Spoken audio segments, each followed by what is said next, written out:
আসসালামু আলাইকুম ওরহমতুল্লাহি ওবারকাতুহ। ইন্নাল হামদালিল্লাহ ওয়াসসালাতু ওয়াসসালামু আলা রাসূলিল্লাহ।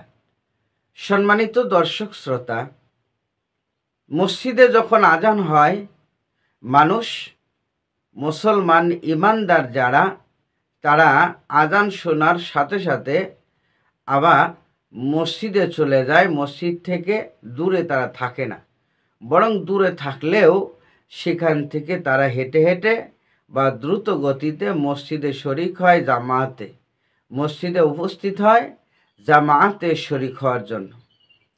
এখন কথা হলো যে কোনো বান্দা যদি আজান হয়ে যায়, এরপরে মসজিদ থেকে বের হতে পারবে কি না? সম্মানিত ভাইরা, এ ব্যাপারে রাসূলুল্লাহ সাল্লাল্লাহু আলাইহি সাল্লামের সাহাবী হযরত আবু হুরায়রা রাদিয়াল্লাহু তাআলা আনহু থেকে একটি হাদিস বর্ণনা করা হয়েছে।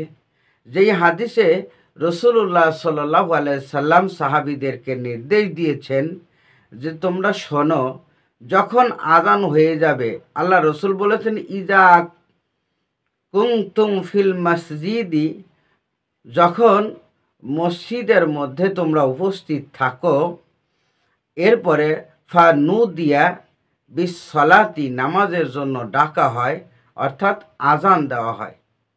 তোমরা যখন মসজিদের ভিতরে অবস্থান করছো, এমন সময় মসজিদে যখন আজান হয়ে যাবে, ফালা ইয়াখরুজু আহাদুকুম হাত্তা ইউসল্লি, তোমরা আর কেউ মসজিদ থেকে বের হতে পারবে না যতক্ষণ না পর্যন্ত নামাজ সমাপ্ত করছো। সম্মানিত ভাইরা, এই হাদিসটা আহমদ শরীফের মধ্যে আনা হয়েছে। অর্থাৎ কেউ যদি মসজিদের মধ্যে অবস্থান করে আর এমতো অবস্থায় যখন আজান হয়ে যাবে, তখন ওই বান্দা আর মসজিদ থেকে বের হয়ে অন্য কোথাও যেতে পারবে না।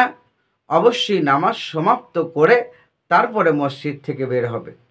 এছাড়াও রাসূলুল্লাহ সাল্লাল্লাহু আলাইহি ওয়াসাল্লামের এ ব্যাপারে আরও একটি হাদিস মুসলিম শরীফের মধ্যে পাওয়া যায়। এ হাদিসখানাও আবু হুরায়রা রাদিয়াল্লাহু তাআলা আনহু থেকেই বর্ণনা করা হয়েছে যে যখন আজান হয়ে যাবে আর তোমরা কেউ মসজিদ থেকে বের হতে পারবে না, বরং তোমরা নামাজ সমাপ্ত করেই বের হবে।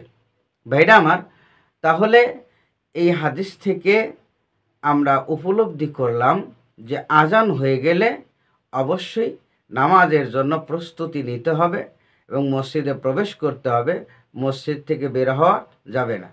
আল্লাহ পাক আমাদেরকে তৌফিক দান করুন, আমিন। ওয়া আখির দাওয়ানা আনিল হামদুলিল্লাহি রাব্বিল আলামিন। আসসালামু আলাইকুম ওয়া রাহমাতুল্লাহি ওয়া বারাকাতুহু।